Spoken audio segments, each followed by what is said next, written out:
नमस्कार। आज हम इस वीडियो में होली के पवित्र पावन त्योहार के बारे में बात करेंगे। सभी धर्मों के लोग होली के त्यौहार को बहुत ही ज़्यादा खुशी, उमंग और उल्लास के साथ मनाते हैं। यह त्यौहार भारत में कब से और क्यों मनाया जाता है, आज ये हम इस पर थोड़ी सी चर्चा करते हैं। हमारे पुराणों के अनुसार ऋषि कश्यप के दो पुत्र हुए थे, एक थे हिरण्याक्ष और दूसरे थे हिरण्यकश्यप। ये दोनों पुत्र बेहद ज्यादा बलशाली थे और देवता इनके बल से बेहद ज्यादा आतंकित रहते थे। एक बार सभी देवी देवता मिलकर के विष्णु जी के पास जाते हैं और अपनी समस्या को बताते हैं। तब विष्णु जी देवी देवताओं की बात सुनकर के अपने 12 अवतार के द्वारा हिरण्याक्ष, जो कि ऋषि कश्यप के बेटे थे, उसका वध कर देते हैं। इसे देख करके उनका दूसरा बेटा हिरण्यकश्यप बेहद ज्यादा घबरा जाता है। अब वो घनघोर तपस्या में चला जाता है ब्रह्मा जी की, और वो काफी दिनों तक ब्रह्मा जी की बहुत कठिन तपस्या करता है। और ब्रह्मा जी उन्हें वरदान देते हैं। पहला वरदान ये था कि वो ना किसी अस्त्र से मरे, ना किसी शस्त्र से, ना उसे कोई नर मार पाए, ना कोई जानवर। तीसरा, ना वो घर के अंदर मरे, ना वो घर के बाहर मरे। चौथा था, ना वो दिन में मरे, ना वो रात में मरे। और पांचवा था, ना वो जमीन पर मरे, ना वो आसमान पर मरे। और ब्रह्मा जी उसे खुश होकर के ये सभी वरदान दे देते हैं। लेकिन इस समय तक उनकी पत्नी कयाथू, जो कि महल में अकेली थी और वो गर्भवती थी, ऐसी स्थिति में इंद्र चालाकी से उनकी पत्नी को अपने महल में ले जा रहा होता है। लेकिन रास्ते में नारद जी मिलते हैं और वो इंद्र से पूछते हैं कि ये तुम क्या कर रहे हो और हिरण्यकश्यप की पत्नी कयाथू को कहाँ ले जा रहे हो। तब इंद्र बताता है कि इनके पेट में पलने वाला बच्चा ये हमारे लिए बहुत ही संकट की स्थिति पैदा कर सकता है, तो इसलिए मैं इसे अपने ही महल में ले जा रहा हूँ।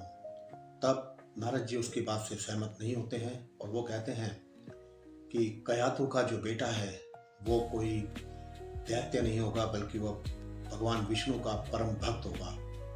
और ऐसा कह करके नारद जी कयाथू की पत्नी को अपने आश्रम में ले जाते हैं। और जब तक हिरण्यकश्यप अपने महल में नहीं आ जाता है, तब तक वो उसकी पत्नी को और उसके बच्चे को अपने ही आश्रम में रखते हैं और उनको धार्मिक प्रवचन सुनाते रहते हैं और उनको शिक्षा देते हैं। जब हिरण्यकश्यप अपने महल में आ जाता है तो कयाथू अपने बच्चे के साथ में महल में आ जाती है।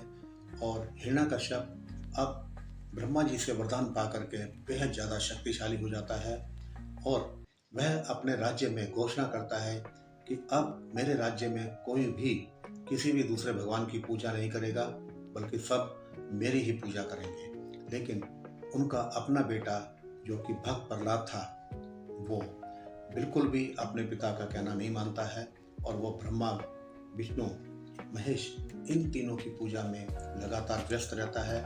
और वो बराबर मना करने के बाद भी वो अपने पिता का कहना नहीं मानता है।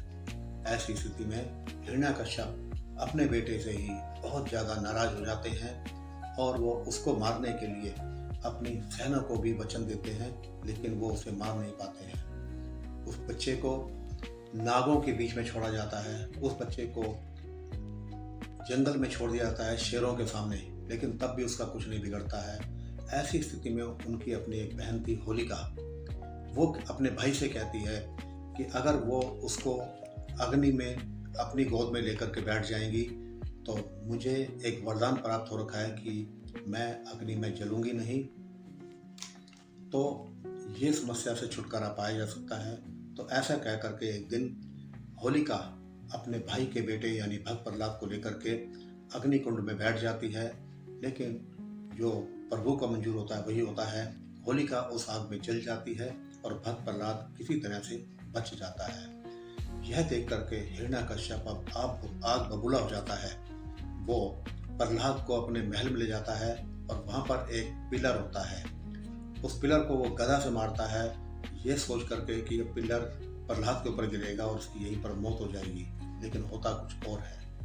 उस पिलर के अंदर से भगवान नरसिंह निकलते हैं और नरसिंह हिरण्यकश्यप से युद्ध करते हैं और उसको वहीं पर अधमरा कर देते हैं। फिर हिरण्यकश्यप को भगवान नरसिंह अपनी जांघों पर बिठा देते हैं और दरवाजे के, जो घर का दरवाजा होता है महल का, उसके चौखट पे बैठ जाते हैं और तब उसे वो याद दिलाते हैं, देख अब ना तू घर के बाहर है, ना तू घर के अंदर है, ना मैं इंसान हूँ, ना मैं पशु हूँ, और ना ये दिन का समय है, ना ये रात का है, ना मेरे पास कोई अस्त्र है, ना कोई शस्त्र है, ना तू जमीन पर है, ना तू आसमान पर है। और ऐसा कह करके उसके पूरे शरीर को भगवान नरसिंह फाड़ देते हैं और उसकी वहीं पर मृत्यु हो जाती है। यह सब प्रहलाद देख रहा होता है और वो प्रहलाद को उठा करके गोद में लेते हैं, उसको आशीर्वाद देते हैं और वहाँ से वो अंतर्ध्यान हो जाते हैं। कहते हैं तभी से यह त्यौहार हमारे देश भारत में मनाया जाता है। यह बहुत ही पवित्र त्यौहार है। इसे सभी धर्मों के लोग मिलजुल कर मनाते हैं, चाहे वो हिंदू, मुस्लिम, सिख, ईसाई कोई भी क्यों ना हो। यह दिलों से दिलों को जोड़ने वाला त्यौहार है, उमंगों को उमंग से जोड़ने वाला त्यौहार है। एक जरा से टीके से ही बहुत बड़े बड़े लड़ाई झगड़े जो है वो समाप्त हो जाते हैं और लोगों के दिलों में उमंग भर जाती है और प्रेम शुरू हो जाता है। आइए हम सब मिलकर के इस पवित्र पावन त्यौहार को खूब रंगों से मनाएं और दिलों को दिल से जोड़ें। वीडियो अगर अच्छा लगा तो इसको लाइक भी कीजिए और शेयर भी कीजिए। Thank you very much. धन्यवाद।